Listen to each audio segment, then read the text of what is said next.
I'm going to be married 20 years next month. When you're in a relationship, you finally figure out basically the simplest way to deal with your wife is just agree with her. Agree with her. But what if it's something you really disagree with? You just don't want that, whatever it might be. Do you still agree? Or like, when do you decide when to push back? I don't know. I typically agree. Unless it means it's going to cost me a lot of money. I'll cry poverty, but... But you're fine bending your principles? Of like... It had to be something really serious. I mean, listen, every relationship is different, I mean, me and my wife are 100% opposite. There is not one thing in common between me and my wife. How did it work out in the first place? Because maybe being opposites really works, I don't know. Like, my wife's a lot younger than me. So she likes to, do everything a younger person likes to do. She likes to party. She likes to, have a good time, which I used to do, but I'm older now. She likes to go running. She likes to work out. She plays tennis. She worries about things that I could care less about, what we're eating, or, we're opposite in every possible way you can imagine. Okay? And somehow it works. What bonded you two together then? Was it physical attraction and then everything else followed suit? Of course. Well, for me, it was physical. I don't know if it was for her. I think it was physical for me, and she saw opportunity with me, but, I mean, I don't know. All I know is that, we've been accepting each other and putting up with each other for almost 20 years. And, her world is totally different than mine. Totally different. We don't work together. I don't get involved with her world, with the house, with the kids, or the day-to-day stuff. And I focus on making money, and we enjoy a lot of time together. What do you guys do together? Oh, I mean, we got, we go out on a boat. We'll take the boat all over the Bahamas. We'll take trips. We do whatever, go out to dinner. We go to parties, whatever. I mean, we have a social life, and but we're total opposites, Can you see me playing tennis? Come on. So you just agree with the wife in the situation. But she also agrees with me. It's like she's got her department and I got my department. Okay, she's not going to come in and say, okay, listen, you need to sell that hotel. It's not going to happen. She's not going to, she's not going to cross into a world that Has she ever tried? No, I don't recall her ever. Like a house? Like she sees something stressing you out for a while. We just bought her sister a house. Yeah. Okay, because we sold a hotel in Fort Lauderdale. Her sister's moving back home. She's taking over all my beach property hotels. And we need to find a sister a house. So, to me, I told my wife to handle it. Well, of course, that didn't work so good. But, because her sister wanted one thing, she wants another. It's not good enough for my sister, blah, blah, blah. Anyway, long story short, I told my wife, listen, do it, whatever you feel best as far as a house is I go along with, so. Why not rent the house? This is the one for 1.2? Yeah. Renting a house is just, I don't know. It just, if I would have rented the house, a house like that in that neighborhood, it probably would have cost me at least $6-7 a month, probably. Oh, that's a lot. Yeah, it's a big house. I mean, the house is like 4,500 square feet. She's got 4 children, and we're pretty much on the level where, and her sister's like her sister's my daughter, basically. I raised her like my daughter. Okay. So, when it comes to your kids, sure, it does get emotional with real estate because you want your kids to live somewhere nice. All my kids live in big, beautiful homes, which they're entitled to. They deserve it, So, she should have her own home. And, renting her a house would be this is more of a permanent thing, too. Yeah, got It's it. not like a temporary situation. Typically, I would always rent. Yeah. If she's living here for a year or there for 2 Right. years, I'll rent her a house. But in this situation, we're trying to get her stable and, more permanent. So we bought the house. And I got a good deal on it. I'm happy with the price we paid. It was on the market for $1.5 million. We paid $1.2 million. And it came fully furnished and everything, really quality. And everybody lived happily ever after. And I agreed with my wife on the house that she thought we should buy, so we're all happy. Seems like you really don't like having lasting issues or things that you're not content with. Like you just like to, all right, let's figure it out, let's move on. Fine, that's good. And then every day I got different fires to put out. I'm constantly waking up every morning putting fires out. Okay, figuring out what are the problems right now that we're facing. What do I got to do to solve them? And that's what I do for a living, managing a portfolio. How did you meet your wife?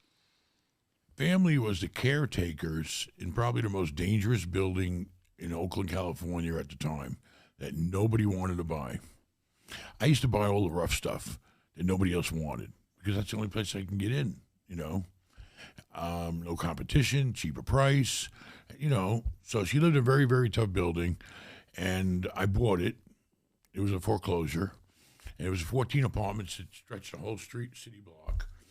And her family were like the caretakers there, which nobody else lived in the building but them. At the point when I bought it, there was nobody else living there but them, and I could have told them to leave, but, I met her grandfather and her family, and she was very young. We weren't dating, when she was very young. But I met her family, and the family started helping me fix up the building. Her grandfather was a roofer. Oh, well, let's fix the roof. But he couldn't fix the roof while he was there because there was no money to fix the roof.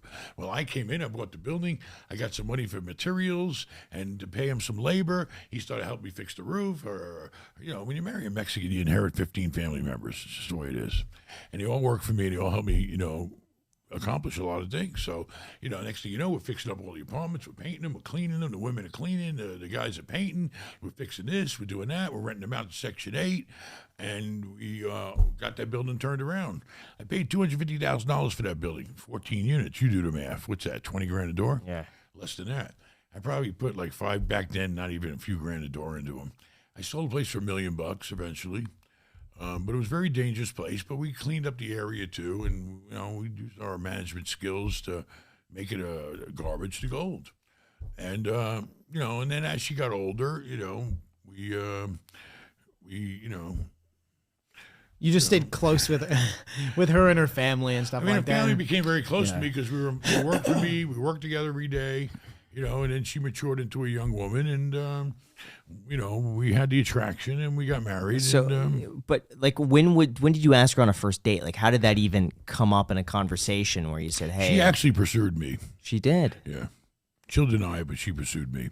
I How did that remember. happen? I kind of remember when I seen a twinkle in her eye.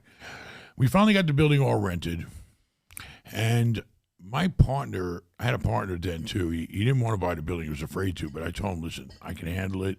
And then I had him come back and take a second look after we got rid of all the criminal activity around there and stuff.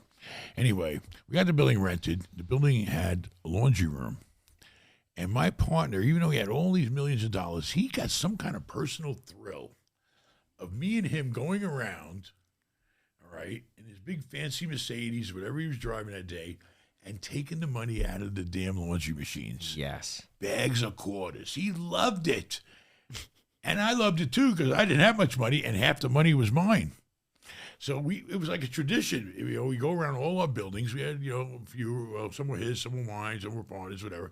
Anyway, we go around one day every other week, and we collect all these bags of money, and then we take them to the bank and put them in the machine. They count them up, and we'd have some cash, or whatever, and deposit, whatever. Anyway, the long story short, I remember I seen a twinkle in her eye because let's face it, I was very poor back then, and she was very poor. When she saw me carrying those bags of money. That's what did it. I think so. One day I dropped the bag, and the quarters were everywhere. And all these kids in the rough neighborhood were and that's what quarters. sparked it. She saw and that. She came down and protected me. Was she picking up quarters too? Yeah, but she was giving them to me. And, hey, listen, we both came from a very, very tough place and very, very poor place, and we struggled together for a while, but it was great. We made it. That's cool that you've acquired all of this wealth with her. You know what I mean? Like, I feel like you don't see that a lot. It's more of a rare thing where you got this, like, the I age, acquire it and she spends it. But the age good, difference, with the wealth and everything. Listen, everybody's different. It worked for us. It doesn't work for everybody, but it works for us. And we, she's helped me raise, children from previous. I helped raise her daughter. I mean, her sister. It's been a weird situation, but, we both always work together and try to do the right thing for everybody. Is there anything you guys disagree about? Or for the most part, do you just agree with whatever she wants? No, I mean, we disagree, everybody has disagreements, but nothing that serious, she might want to buy a $6 million yacht, and I'd rather find a bargain that's worth, I can buy for two, that's worth maybe 3 or 4. And yeah, we have our little disagreements, but we always work it out. We always find a middle ground. We always find a meeting place. She's always going to complain about what I'm eating, but that's good for me. Yeah. Do you feel like you need to eat a little bit healthier for her, or is it all just? Well, I need to take care of myself so I can, do it for everybody else, And then, she's the drinker and I'm not. We're opposites. I don't drink. She drinks. Why do you not drink? It puts me to sleep. That's what it does to me Let's too. be I get asleep. so Vodka tired. Red Bull. She starts No. drinking tequila and she's drinking margaritas and all. She's ready to party, baby. Me, I'm, I mean.